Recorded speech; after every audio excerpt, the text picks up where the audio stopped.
Hey everybody, welcome back to Movie Review Time, and we're here to talk about Jay and Silent Bob Reboot. I don't have a joke. I was going to do a joke and that totally distracted me. Okay. So, we saw Jay and Silent Bob Reboot. We did a no spoiler video, but this is going to be our spoilers video, so we'll give you a minute to click out of here before we start talking spoilers, and we might even start right at the end. So you want to be careful. But yeah, you can check out that no spoiler review anyways, because that gives really my overall impressions of the movie, because it's too much to spoil. Mary had to be silent Mary for that one, pretty much. Yeah, because in all honesty, I didn't know what counted as a spoiler. Yeah, so she gave great face in that review, though, so you want to see it just for that, if nothing else. But yeah, so like I said, this will be the spoiler review. We're not really movie critics or anything. We're just people that love movies and want to talk about movies. And we like doing the spoiler thing so we can get more specific and geek out with you. Also, check out the Stardust app. Whenever we come out of a movie theater, we put up a 30-second movie review. You can see it right then and there. Look up TheEricButts. Use the link in the description below. I think that's my favorite one I've done. Yeah, it's really cute what she did in that Stardust video. And I'm doing movie reviews and gameplay videos over on my Patreon. A lot of stuff's for free if you want to check that out. Also, TheEricButts are linked in the description below. So yeah, okay, so I think we're giving you just about enough time to do this, but so we'll just be clear. Spoilers.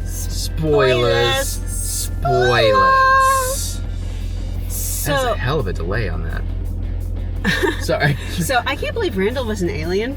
Right, and Alanis Morissette came down on a chariot from heavens and just started slaughtering all the Christians. And then Buddy Christ was like punching her in her gut, and then she's just kneeing him. I don't know. I was gonna go similar to something you did, but then I had to play on that. Anyway, so loved the movie. I just really loved it. By the way, who the fuck's Randall? She hasn't seen Clerks or Clerks 2. I assume it's one of the guys that works in the store. It was Dante and Randall. Dante was the one you were seeing in the movie. Yeah, okay. Randall's the other one, and he rarely comes back. Actually, I think I've seen some of it. Wasn't there a cartoon? Oh yeah, there was a great cartoon. I think I saw that. Okay, well there you go. It only aired 6 episodes, but they made more than that. I have the DVDs at home. So, but let's get into this, because again, I'm afraid these lights are going to die on us. I didn't going to fully charge them today. Okay. So this movie's going to roll out over the world and all that stuff. But yeah, like I was saying in the non-spoiler, it's not quite his best movie ever, but it is really good. It's one of the best he's made in a long time.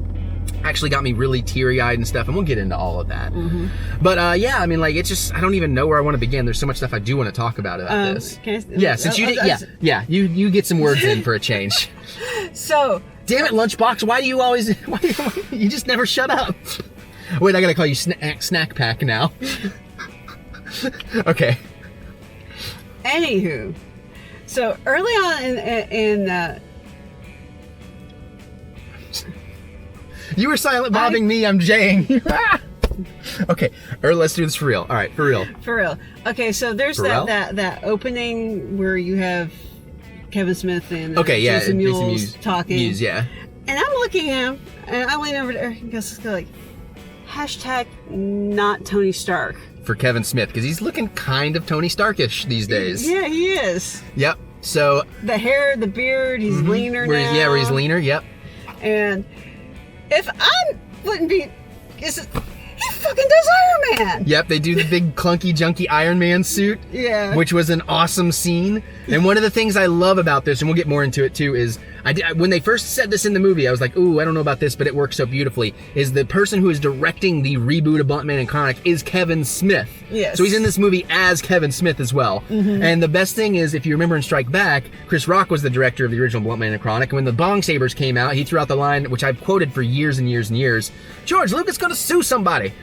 And in this one, he reboots the line, and he does this kind of stuff all through the movie, and it's Kevin this time saying, Marvel's gonna sue somebody, you know? And I was just like, oh, even that kind of callback, even that he's rebooting these lines in fresh ways that don't feel shoehorned in, they really come from the story, as like great writing does. That's why I'm really proud of his script on this one. It is solid the way he put this script together. The thing is, that it makes me wonder, it's like, does Kevin Smith think he looks like Tony Stark? I don't think he would believe it. Like, he's very self-deprecating, you know, very kind of hateful towards himself. He still thinks he's Fat Man. Sometimes you get that impression, you know, even though he's slimmed down so much. But I wouldn't be surprised if it did cross his mind.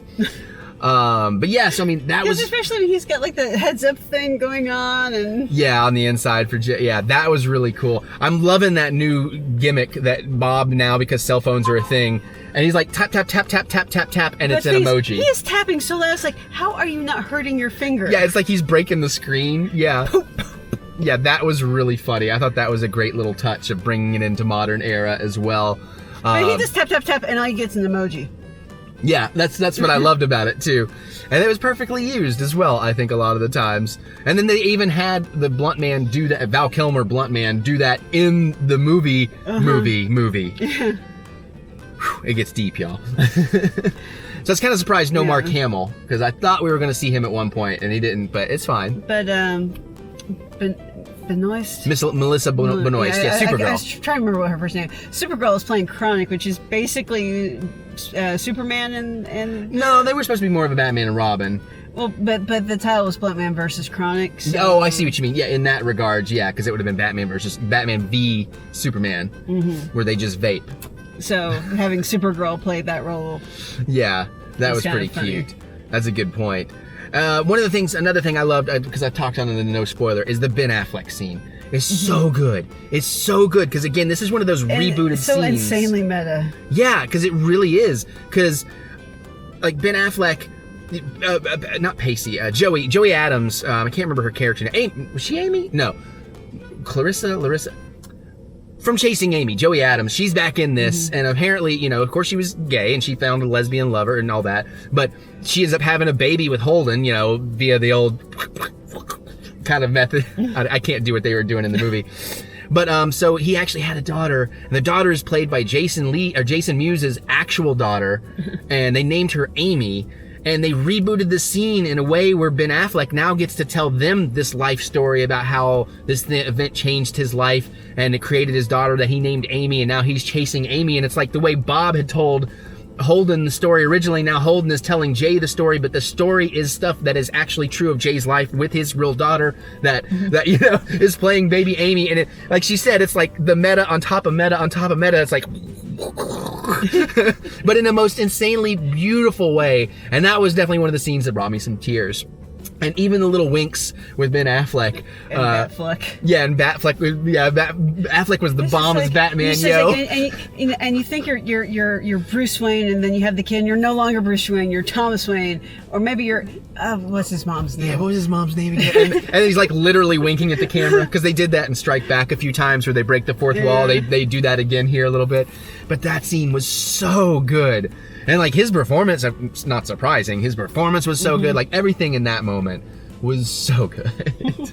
And Jay's relationship with Harley, or what was her name? Millennium in this. Yeah, that was just heartwarming too. And like at times I thought maybe she knew and she was just playing them whole time, but it's kind of neat that she didn't, that she got to find out. And they even kind of Star Wars'd a little bit with, "No, I'm your father." It's like, fuck no. That kind of thing. I mean, that was really cute. God, there's so much stuff. When they run, go ahead, yeah, because I've got a lot. So you can... I was just gonna say, what did you think of the little Matt Damon aside? Because that's what it was. It was an aside. It was apropos of nothing. Yeah. And then I thought, oh, is he going to be the narrator of the whole thing? It's like, I guess I can get behind that. But no, you're right. It was just that one scene that was just plugged in. I guess you could say that part was unnecessary. But, I mean, it was fun. And it was neat. And it took a very long way to get to a joke. Yeah.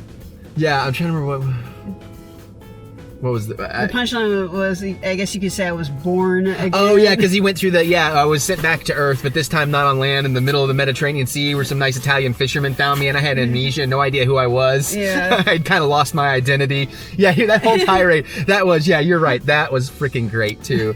And even just the opening, like actually them coming out and with the whole dick between his legs and all that, which we had kind of seen. But I like that it actually starts with Dante just going into work at the quick stop, and he's getting like arrested. Like, what? Do you want to know where Randall is? I'll tell you where Randall is. Like as if Randall's hiding across country or something. And then we get that scene, but then we get the court scene.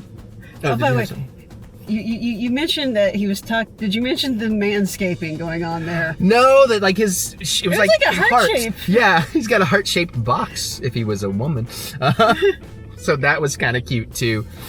That strikes me as one of the things. Is like, okay, I'm doing this scene Okay, I'm gonna give the camera crew something to laugh. Yeah, I could see him totally doing it like that. And then, and Kevin Smith, by the way, as Bob, he's always great as Bob, obviously, but he gives great, like, silent acting in this. Like, it's some of his best Bob work, I think, really is. I don't know if it's where he slimmed down, maybe he's just more expressive naturally, or if it's big. He was elevated from his years more of experience, and even Jay being more elevated, but he did a fantastic job there. Maybe because he is skinnier, he feels like he has to do more. That's a possibility too, but yeah, so he was fantastic there. But the court scene stuff was really funny too. I love that Justin Long came back, and this is one of the things I didn't get to tell you yet, but did you see Zack and Miri make a porno? Because that was also Kevin Smith. No. Oh, I love that movie. Well, then you wouldn't get that reference, but even though that was never considered a View Askew universe movie, the character Justin Long is in this movie is that character that he was in Zack and Miri. So he actually just tied the Zack and Miri universe into this one. I guess better that than Tusk. Yeah, yeah, true. I haven't seen the movie, but I know he's in it. Yeah, well, he is the one that gets turned into the walrus. So, I know that much. Right. But yeah, all that stuff was great, and Joe Magliana, however you say his name, was hilarious in that, and Craig Robinson as the Jerry in Executioner, Judge Jerry in Executioner. Oh, I thought that was a nice little visual pun. That. Yeah. And then the whole thing with Justice Long is like, oh, I didn't know that would work. They just signed the contracts. And he's like, oh, I'm going to free you today, boys. And then he walks around, and then they sue him back for, he's like, you just signed the contract. They now own your names. Which led to some really hilarious stuff, I thought, too. The other universe they tied into that I did not expect and I love, and I'm thinking you probably haven't seen this movie. How High? Nope. Method Man and Red Man. I have not All right, seen we'll that. talk more about that after this.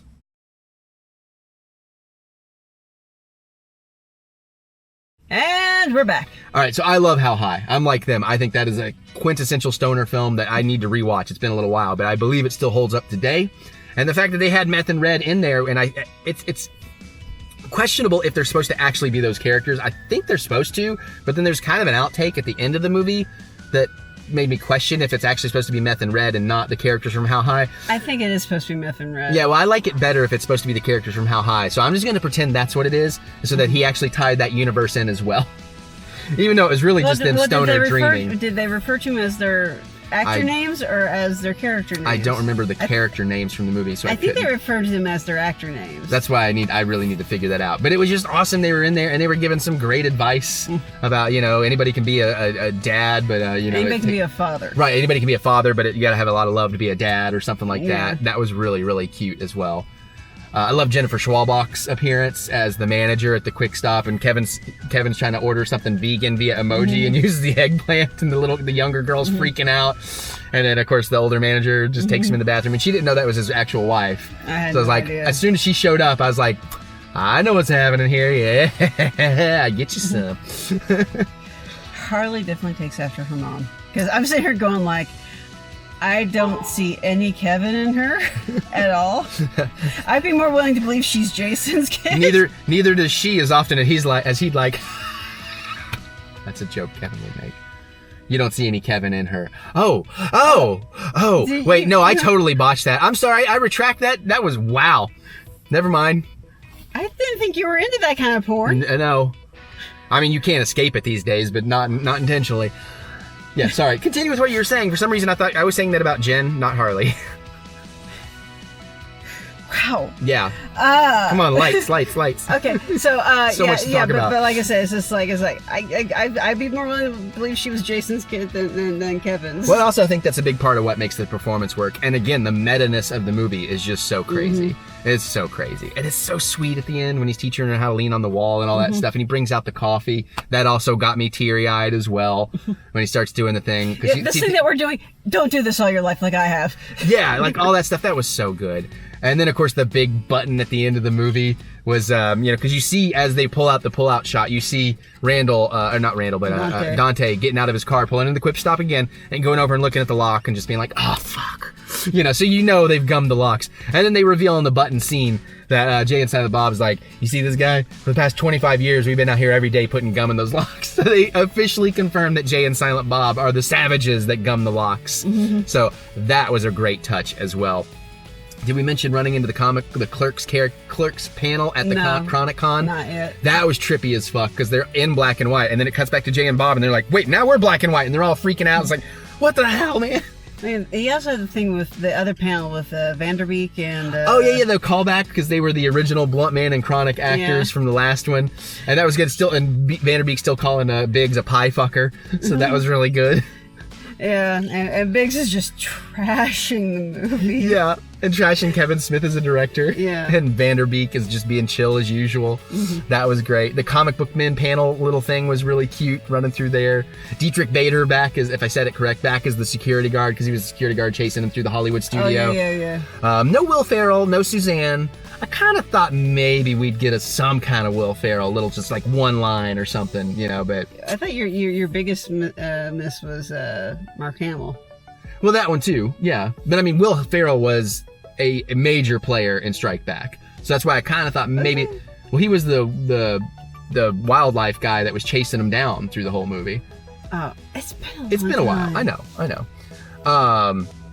Some of the music use was cool because they used the same song that opens Mallrats when they walk up to the mall, and you get to see the mall now, which was kind of cool that they actually did that. And of course, made all kinds of great jokes about malls dying, and you wouldn't understand while Jason Lee is still holding the little soft drink cup because that's a thing from Mallrats. Oh, okay. And then I love the callback to Mallrats that the girls are always doing these blueprint plans just like out of Mallrats. That was super cute. They did reference Suzanne. I like that they referenced the diamond smugglers and that the one girl was wearing a cat suit underneath. Ha That was really fun. Oh my god, there's so much stuff in here though. The one that you weren't sure was a cameo or like a person reprising a previous role. Oh, Rosario Dawson. Yeah. Because she's in this. She's now Justice, Jay's baby mama, I guess. Justice's lesbian wife. Mm-hmm. And I can't remember if the last name was Falcon, because that's how she was introduced. Right, yeah. And I don't remember, I don't think that's supposed to be her character from Clerks 2, but it's been a long time since I've seen Clerks 2, and I'm wondering if that was connected. I don't know if it is. It could be, because maybe that was why Dante didn't end up with her, but no, they tried to kill. See, I don't remember that. So I kind of want to go back and check Clerks 2 and be like, was that the same character? Supposed to be the same? Because she was playing the same kind of personality, so... Maybe. But it was cool seeing Rosario Dawson in there, too. Yeah. And I love that Harley Quinn as Millennium, I love that her friend is her Silent Bob, but, more, real-world motivated with being deaf. And even I love how they played that out. It wasn't just for that joke or just for the sake of that. And it wasn't even a joke. They didn't make a joke of it. But at the end, with the big twist that the Chinese girl was actually a Russian spy and all that stuff. And she uses the sonic disruptor. I'm like... Yep, here we go. And then she just, bam, and hearing is so fucking overrated. I didn't mean that to be offensive. I was literally trying to, sorry, I apologize for that. I just realized after doing that could sound really terrible. I wasn't trying to do a voice. I was trying to just, imitate what I saw. But yeah, that was just great. And I love that moment happened. So I thought that was really, really cool. And I do like the silly twist of her being a Russian spy after all this time. It really just wants to execute Kevin Smith. Yeah, that was interesting. I love Kevin Smith and Silent Bob doing the mirror gag thing. I was like, oh my god, they're actually doing this. That's so good. Oh, and you may not have picked up on this because Dogma. If you remember Dogma, Joseph Gordon-Levitt, I think, was one. Or no, I think I'm just thinking of something else. But in Dogma, they had the kids on skates that were terrorizing. They were demons or something, weren't they? Right, yeah. But one of them had the hockey stick and had the hockey mask, and that's what Millennium was wearing when she pops up behind him and smacks him in the head. Okay, I was getting a bit of a Clockwork Orange vibe from it, but... Yeah, but I could see that. But I mean, yeah. But that was definitely a callback to that, so that was really cool. We have Buddy Christ in the dashboard of the van. Yep, there's Buddy Christ. Plenty of movies, of course. Fred Armistead's character is pretty cool. I could have gone maybe one more step with it, but but I did like the running joke about hater tots and the white nationalists, and I was like, fuck, that was Chris Jericho? I didn't realize that was Chris Jericho leading the... That's a wrestler? Yeah, leading the Ku Klux Klan meeting. Yeah. But that was a huge fucking laugh when they whipped the porta potty around and splattered them all in fucking shit. That was awesome. Huge laugh in the theater. Is that the most talking that Silent Bob's ever done? Outside of the Chasing Amy speech, probably. But you know what's great about that? He was doing Alec Baldwin. I oh man, I can't remember which movie it is, but it's kind of a famous speech from another movie because he was doing the Always Be closing.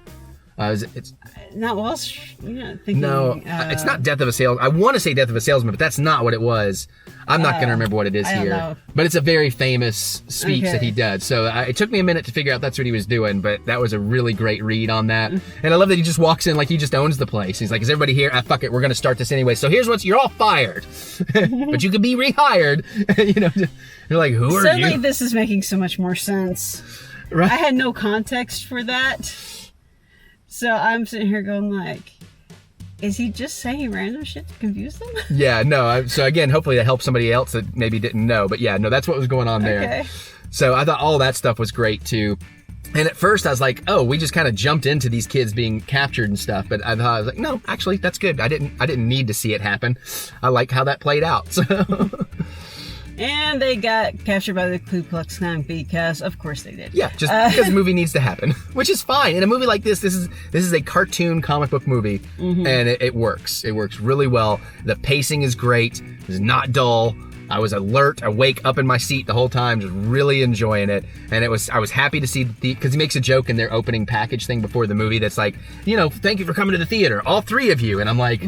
Kevin, you'd probably be pretty happy. There's a good fill out in here, and everybody was enjoying it too. So that was really nice.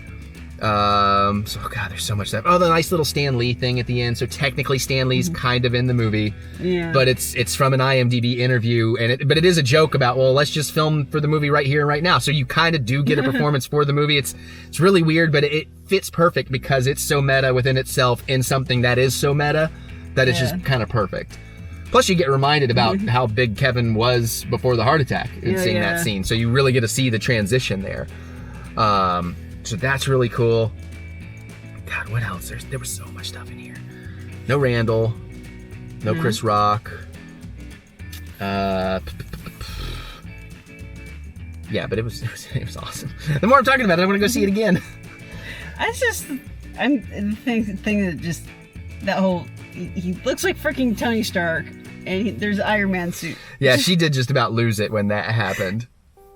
Because I kind of called it before the movie even started. Yeah, that's what I'm saying. She made that reference when they were doing the talking heads thing. Yeah. You know, or the talking to the audience thing before the movie actually began playing. So that was really cute. I only have one negative, and it's like a minor negative. And it's just like, as a film geek, it bugged me slightly. But again, this is just super nitpicky. Did not ruin the experience at all. But I felt like throughout the whole movie, for the most of the time, especially during the end credits and stuff, or even for all the music seemed mixed a little low. I feel like there were times that the music should have been a little bit more present, especially because he used to be known for soundtracks in the View Askew universe kind of thing. So, and there was MC Chris. We got 2 uses of MC Chris, so that was great. Wasn't really paying attention to the music except for one part, and I think it was during the Ben Affleck scene. There was some vocal starting up in the back corner speaker. And at first I thought it was somebody in the audience. I was like, I had a few moments like that with some of the audio tonight. And it's like, oh no, that's part of the song or part of the sound design. Like it just, something just jumped out from a corner that I don't know if it's supposed to or not, but. Yeah, but it's going like, and then it's like, and then I finally started hearing, like, I only heard the vocal. I didn't hear any music to go with the vocal. Oh, okay. And I was like. Yeah, I'll have to try and remember to check that out again. Oh, it's music. Okay. Another really great in-joke meta moment is when they go to Southeast Airlines or whatever it was. Supposed to be Southwest. And they're like, oh, you have a weight limit problem or whatever. So they reference the Too Fat to Fly part of Kevin's life with Southwest Airlines and everything. That was a thing? Yeah. Okay. Like when he got kicked off.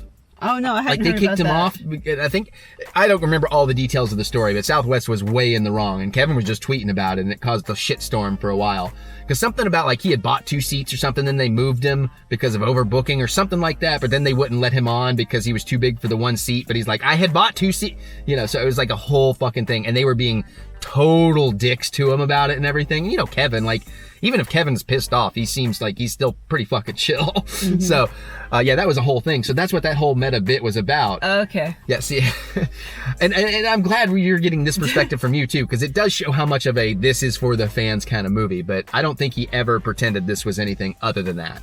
You can enjoy it without knowing what's going on, because the core story, I believe, totally sells, but... I knew that, you know, Kevin was bigger, so I understood the gist of the rant. Right, but you didn't realize it was based on a real life thing. Event. Yeah. So that was pretty neat too. Yeah. And now I want tater tots. You want tater tots or you want hater tots? Tater tots. I'm not a white nationalist. Okay, good.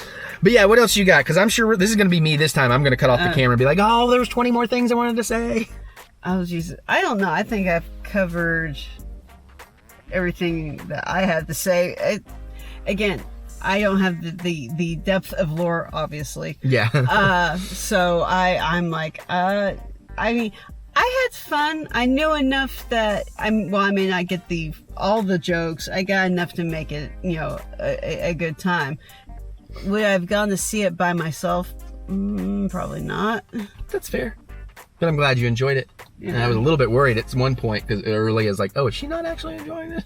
I kind of checked. I was like, is she falling asleep? You weren't. But I was like, because the laughs weren't as big from you in certain places. But I mean, you were definitely laughing. So I know I know you're enjoying it. But I could tell you weren't quite up to the enjoyment levels of the super fans, so, which totally fine. No one ever said you were a super fan. So I know we just both love Dogma. But yeah, so that was really cool. We did the Matt Damon bit. Yeah, I guess that's it. All right. Yeah. Well, like I said, check out the View Askew site or Jay and Silent Bob Reboot, I guess.com or something like that, because they're going to be touring it. And if you're watching this when it comes out, check your local theaters on October 17th. That's like this Thursday, the same day all these other things are coming out. You can still probably catch a double feature of Jay and Silent Bob Strike Back, followed by Reboot if they're not sold out. So yeah, you're going to want to check that out. And then we'll have all that stuff. So I guess this video may be coming out on Wednesday, so you might want to hurry. Yeah, I think we were going to see it on Thursday originally. Yeah, originally. Zombieland. Yeah, and I was like, oh shit, we really want to see Zombieland. And I was like, oh good, they do have a earlier screening on Tuesday. Like, okay, cool. And I was like, yes, good, we can make this work. So, but there you go, that's our thoughts. So if you've seen it, you want to talk about it, your favorite parts, you got questions or whatever, comment away. This is the spoiler video. You can spoil all you want. So, cool beans. Other than that, you want to plug Drunken Movie Night real quick? Friday night, we're doing Drunken Movie Night. Yeah. I mean, I don't know that a lot of people do this. A live stream, my channel, 7 p.m. Eastern time. We're doing our Halloween special. Mary and Deb are going to be there. Yep. We're going to watch Night of the Living Deb, followed by Hello, Mary Lou, Prom Night 2. We get real drunk. Those movies are easy to find for free if you have Amazon or Shudder, a bunch of other places. And if our plans... Yeah, we don't tell them what our plan is, but... It'll be very interesting. Yeah, I think we're going to do something pretty fun for y'all on Halloween. So you're going to want to come by and have that super chat money ready. No. Or you can go to my Patreon, because I'm putting out today, I should have hopefully put out a Jay and Silent Bob Strike Back review. I'm doing a bunch of movie reviews over there, and gameplays, all kinds of stuff. Look up TheEricButts, or I have links in the description below. Okay, we good? All right, we good. And by the way, on my Patreon, a lot of stuff's free, and I only have one paid tier, and it only costs $1. You can donate more if you want, but just letting you know, so you can get a whole bunch more cool stuff. And I'm reviewing all kinds of horror movies right now. Yes. Yeah, there's some good stuff. I just put out the review for Ma today. I'm doing old and new. I got a review for John Carpenter's The Thing, stuff like that. So cool. All right. Did I say the thumbs up? You can click the thumbs up button, give us a thumb, encouragement. We love to. Noise, smoking. All right. So we're gonna get out of here so we can go watch some more stuff. I'm doing the whole Jay thing. I do like that his fantasy was getting pegged, by the way. That was pretty cute. Because I noticed, one last thing. I noticed in Strike Back, when he got to kiss Shannon Elizabeth, they fucking went for it. Because this was old Jay, but, single Jay. Like, they're just tongue going for it. And this one, they go in for the kiss, it cuts away. I don't think they ever actually kissed, because he's so happily married now. And I bet you that's why he's like, no, just have her flip me over and peg me, dude. So I think that's probably what went on. So that was pretty cute, too. All right, we're going to get out of here so we can watch some more stuff. We'll see you all. Snoogans.